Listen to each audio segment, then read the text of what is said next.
Gaza sous les bombes de l'aviation israélienne alors que l'offensive terrestre de l'armée a commencé hier soir.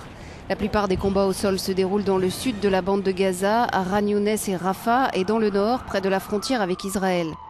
À Gaza, ce sont les raids aériens de Tsahal qui font des victimes. Au moins 23 Palestiniens ont été tués en quelques heures. Et depuis hier, de plus en plus de blessés arrivent à l'hôpital Shifa, un des plus grands de Gaza.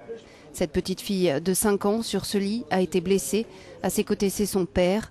Au milieu d'autres blessés, il témoigne de ce qui s'est passé. Ils ont frappé notre maison. Nous avions déménagé beaucoup de monde, peut-être 70 ou 80 personnes. Tous ces gens cherchaient un endroit sûr et ils nous ont bombardés. S'il y a plus de 260 morts, il y a aussi plus de 1700 blessés et des dizaines de milliers de réfugiés palestiniens. L'ONU a accueilli plus de 30 000 d'entre eux. Depuis le début de l'opération terrestre, un soldat israélien est mort et 2 autres ont été blessés. Pour Israël, cette offensive est destinée à détruire les tunnels construits par le Hamas. L'infanterie est entrée dans l'enclave palestinienne sur plusieurs fronts. L'objectif ne serait pas la réoccupation de la bande de Gaza, selon le gouvernement qui a donné son accord pour la mobilisation de 18 000 réservistes supplémentaires.